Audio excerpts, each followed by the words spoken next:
Tole hordoftoota YouTube channel Fayyuu Jaalalaa nagaan isiniif haa ta'u kam jirtu nagaa keessanii baay'ee nagaa kiyya keessummaa ajaa'iba tokko qabadhee dhufee jira jechuudha. Yeroo baay'ee wanta sirrakkisu irratti yeroo anallee gaafattanii gaaffii baay'ee na gaafachaa turtan waa'ee YouTube ilaalchisee monetization waan akkanaa ilaalchisee na gaafachaa turtanii. Kanaaf YouTuberiin namni kun jechuudha Global Earth jedhama. Kana waa'ee YouTube monetization akkaataa sa'aatii ilaallatanii waa'ee YouTube bakka hunduma isaa jechuudha seera YouTube qabu hunduma karaa YouTube isaanii ni barsiisu waan hundumaa jechuudha. Kanaaf isaan faana wal sin barsiisuudhaaf dhufe warreen YouTuberii taatanii waan akkanaa sirrakkisu YouTube isaanii hordofuudhaan haala salphaadhaan osoo hin rakkatiin ofii keessaniin akkaawuntii keessan keessa seentanii akka sa'aatii ilaallatanii monetization godhatanii rakkoo kamillee karaa YouTube karaa Google akkaawuntii keessan isinitti dhufe emailii keessan isinitti dhufe ofii keessan akka furattanii YouTube isaanii faana wal sin barsiisuudhaaf keessummaa kana isinii fide jechuudha. Keessummaan kiyya of haa barsiisu. Tole galatoomii Fayyoo maatii keetii fi siifi maatii keetii wal baruutti baay'ee gammachuu guddaatu natti dhaga'ama. Baay'een isin jaalladha, baay'een isin kabaja. Maqaan koo Global Health TV jedhama. Dura kan inni irratti hojjetaas ture waa'ee fayyaati. Garuu gidduutti ijoolleen keenya baay'inaan yeroo gara YouTube'itti dhufanii waan isaan rakkisee waan tokko attamitti akka Gmail saaqatan Gmail erga banatanii booda attamitti akka security ta'ee fi akkamitti akka qabatan kana hojjedheera. Ilaaluu danda'u erga YouTube immoo monetize akkamitti akka godhan galii adda addaa beeksisa adda addaa irra akka dhufee fi super chat super stickerii faan galii adda addaa galii isaanii akkaataatti guddifatan gochuudhaaf biyya akkamitti akka guuttatan biyya jiraatan akkamitti akka guuttatan kana akkatti AdSense guuttatan hojjedheera. Gaaffii isaaniirraan kan ka'e jechuudha. Kanaaf maatiin Fayyoo Jaalalaas gaaffii adda akkasii warri qabdan akka maatii koo taatanii ilaaltanii YouTube keessan sirreeffattan isin afeeruu barbaada. Akkaataatti galiin keessan isiniif guddatu akkamitti akka galii argattanii hojjedheera jechuudha. Kanaaf gaaffii biraas yeroo qabaattan kottaati barreessaa isiniif hojjedha jechuudha.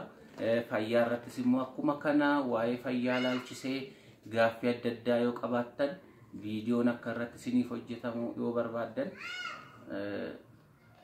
yaada keessan nuuf kaa'a isiniifan hojjedha. Amma kanan hojjedhe jira. Gaaffii fayyaa irratti waan qabdan dhaxxanii ilaaluu dandeessu jechuudha. Namni gaaffii baay'ee qabaachuu danda'a. Garuu isin immoo deebii keessan kan argatanii YouTube'icha subscribe gootaniitu wantoota isin fayyadu immoo achirraa argattu jechuudha. Namni tokko erga YouTubera ta'ee yookaas immoo gaaffii fayyaa gaafachuu barbaade YouTube'icha subscribe godhaati. Waa feetan mara jechuudha waa'ee AdSense bakka waa feetan hundumaa achirraa argachuu dandeessu jechuudha. Kanaaf amma wanti amma gara miidiyaatti isin fide akkasiin karaa kana barnoota kennitan isin godhe maalidha? Karaa kana kanan akkan gara miidiyaatti dhufee ijoollee keenya gargaaruuf akkasuma ogummaa kootiinis barsiisuu kan na fide eebbaaf yeroo gara miidiyaa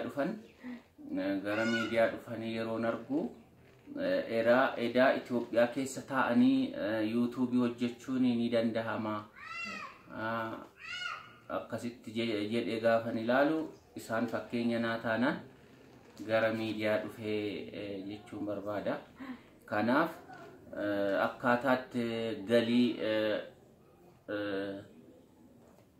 kana akkaataatti argattanii hojjedheera viidiyoo keessumaa unka akkaataatti guuttattan hojjedheera jechuudha. Ilaaluu dandeessu. Baankii lakkoofsa baankii akkamitti akka irra isiniif dhufu biyya keessumaa biyya jiraattan yeroo guuttattan biyya jiraattan akkamitti akka sirreeffattan hojjedheera. Kanaaf kana ilaalaati maatii nuuf ta'a. Kan irratti hojjetamuus yoo barbaaddan isin gargaarra jechuudha. Galatooma. Tole hordoftoota kiyya gaa. Abbaa eebbaate asumarraan baay'een keessan beektu viidiyoo irrattis beektu YouTube isaanii isa kan biraati kuni YouTube kun immoo addatti jechuudha barumsa qofa kan inni kennu waa'ee maatii osoo hin taane waa'ee barnoota garaagaraa waa'ee fayyaa fi waa'ee YouTuberii jechuudha. Anillee YouTube kiyya waan baay'ee asitti isaan biratti sirreeffadheen jira jechuudha. Kanaaf YouTubichi yoo guddate namoota baay'ee fayyadachuudha. Biyya keessatti galtanii yeroo hojjettan jechuudha. YouTubiin keessan akka sirrii isinii ta'uu fi akka isinii sirratuuf jechuudha. Waan baay'eetu isin barbaachisa. Biyya jijjiiruu, lakkoofsa jijjiiruu, fakkeenya biyyoota garaagaraa teessanii banattanii erga ta'e gara biyyaa immoo yoo dhuftan waan baay'eetti jijjiiruu qabdu. Lakkoofsa jijjiiruu qabdu, biyya jijjiiruu qabdu, waan baay'ee jijjiirtu. Kanaaf kun immoo isin barbaachisa. Isiniin barbaachisa jechuudha barumsichi.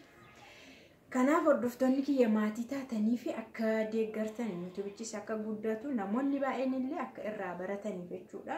Waa'ee YouTubii kana namoonni barsiisan nama muraasadha. Barumsi nama tokkoo nama tokkoof hin galu. Barumsi nama tokkoof gala, kan tokkoof gala jechuudha. Akkuma yeroo barumsa barannu saabjektii hundinuu hin galu, darbee kan nu galu jira. Kana warreen iddoo kaan isinii galuu didhaas immoo haala biraatiin isinii galuu danda'aniitu jechuudha. Yaada kana kan yaadni isinii jenna.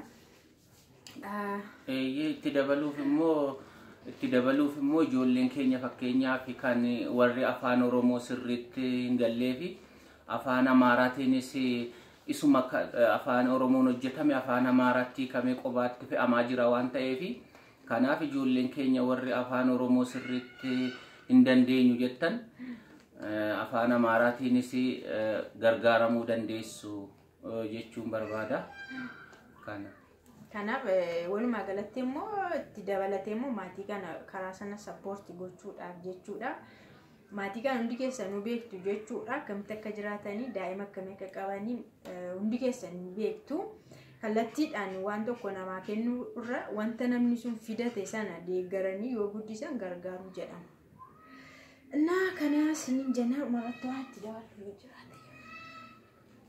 Dhumarratti baay'ee gammadeeraa isin argachuu kootti ani dhufee isinii wal nambara jedhee yaanne garuu fayyoodhaanii ollaadhaa wal beennaa garuu isin irratti dhiyaadhee carraa argachuu kootiif baay'ee gammadeeraa. Anis isiniin boonsaa isinis na boonsitu jedhee na bidadhaa. Ulfaadhaa jiraadhaa deebbanaa yeroo gaarii. Tole linkii gaasuma jala komantii jalatti linkii isaanii ni kaa'aa. Achumarraa warreen viidiyoo kana daawwattanii linkicha tuqxanii achuma subscribe gootanii maatii taatu barumsicha hordoftuu isiniin jedha. Waan nu dhaggeeffatanii baay'ee galatoomaa ulfaadhaa.